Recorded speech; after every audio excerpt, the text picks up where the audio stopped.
Right now at 5 o'clock, an alleged cockfighting ring is broken up in Maryland. We'll have details on the owner's connection to Kentucky. And details on a violent home invasion near UK's campus. The victim was duct taped. And we are going to be tracking a whole lot of heat later today. How about highs around 90 degrees? It's a good possibility. I'll get you up to date on the forecast.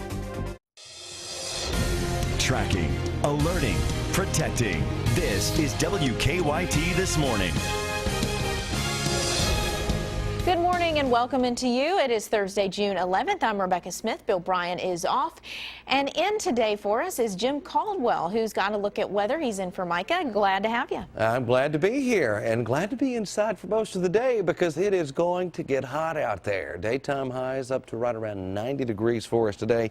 And Defender might get a little active today as well, with at least a few showers and thunderstorms trying to develop into the afternoon and evening. Now, we're not talking about the widespread non-stop stuff, but we will certainly have at least a few showing up.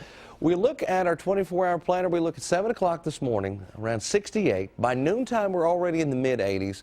And then you see what happens later on this afternoon, this evening. We're around 90 degrees with a very small chance of a shower or a thunderstorm. Throw in the humidity, and it's going to feel just a little bit worse. We're not to that level yet where the humidity is just very overbearing or oppressive. It's close, but it'll only knock our temperatures up a couple of degrees as far as the feels like is concerned. We'll break it down a little bit more for you coming up here in just a few minutes. All right, thanks, Jim. Well, new this morning, investigators in Maryland have busted up a large cockfighting ring. More than 200 birds were confiscated. The owner of the farm is linked to cockfighting in Kentucky. WKYT's Hillary Thornton's at our live desk to explain. Good morning. Investigators in Maryland busted a large cockfighting farm, and the owner, who now faces several charges, was seen in undercover video participating in cockfighting here in Kentucky.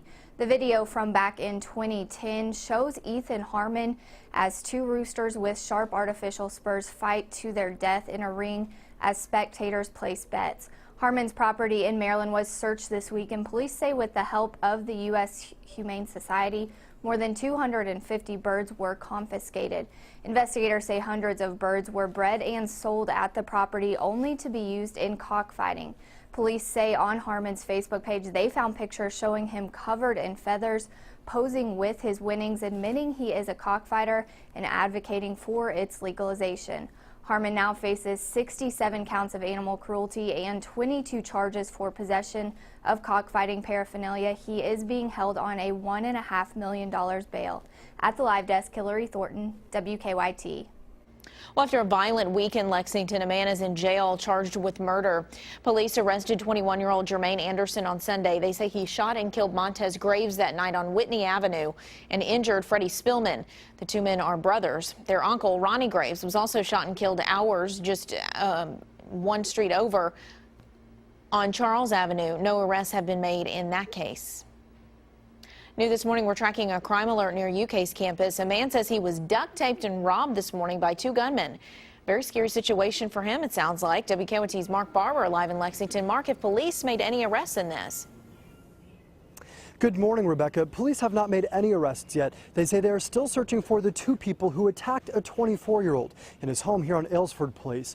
Now, investigators say that when the man heard a knock at his door overnight, he grabbed an unloaded gun and checked to see who it was. That's when officers say two men standing on his porch pulled a gun on him and told him to give them drugs and cash. We're told the 24-year-old dropped his gun then. The home invaders robbed him and tied him up with duct tape. Around 3 a.m., investigators say that the man was finally able to break free and was able to make it to a nearby house to get help. Police say that he was only able to tell them that the two gunmen were in their 20s or 30s. Investigators say that they are still working off that very limited description to find the two robbers. Live in Lexington, Mark Barber, WKYT. Well, this morning we have learned the name of the woman killed in a Montgomery County crash. The coroner identifies her as 73-year-old Mary Honeycutt of Jeffersonville. The crash happened yesterday at Indian Mound Drive and Spencer Road. Investigators say Honeycutt ran a stop sign and her car was T-boned.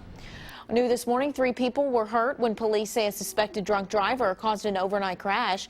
Lexington police say that driver jumped the curb and hit another car nearly head-on at Harrodsburg and New Circle. No one was seriously hurt. The crash did shut down outbound Harrodsburg Road for about an hour.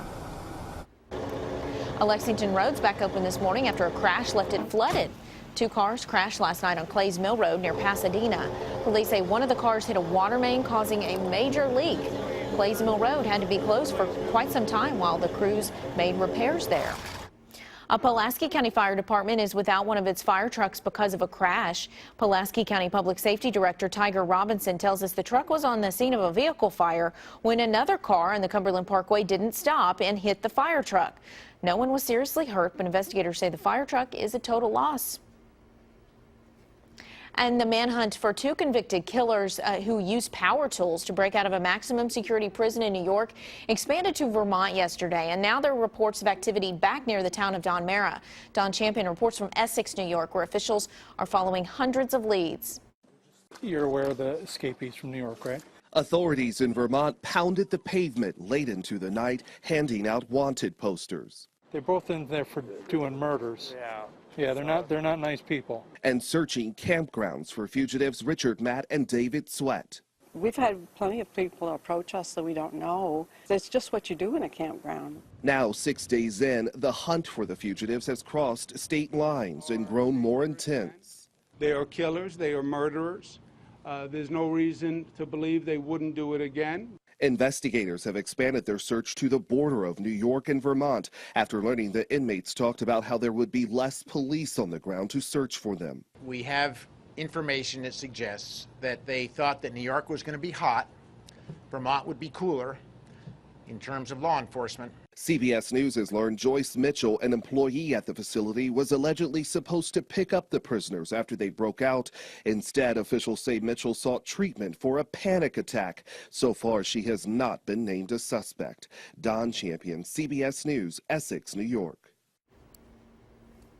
And a former Texas police officer seen in a video that has gone viral is now apologizing for his response to complaints about a pool party in suburban Dallas. This is through his lawyer representing former McKinney officer Eric Casebolt.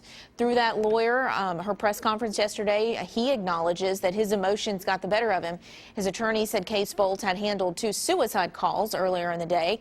He said he was emotional because of that when he responded to this scene. National and local civil rights leaders say he needs to be charged for, you can see him there in that video, pretty much wrestling a teenage black girl to the ground. Well, a new poll suggests that nearly 2/3 of Americans expect the Supreme Court to legalize same-sex marriage nationwide. The nation's highest court will rule on the issue within the next few weeks. Just 25% expect the justices to leave existing state bans on gay marriage intact, while 65% expect the bans to be overturned. The poll was conducted by the nonpartisan Public Religion Research Institute. If you're traveling on I-75 in southern Kentucky today, you could run into some big slowdowns. The Transportation Department doing maintenance work in Whitley County today. They will have to close both lanes in both directions between mile markers 6 and 20. The Transportation Department says closures could happen anytime between 4 in the morning and 8 p.m. WKYT this morning, just getting started. Hopefully your day before Friday's off to a great start. We're tracking the return of a spacecraft from the International Space Station. Find out when it's expected to make landfall. And a look at the latest design for the final tower at the new World Trade Center in New York City. And a lot of heat and humidity coming at us today. Not only today, though. It's going to stick around through the weekend and well into next week. I'll have the latest forecast coming up for you.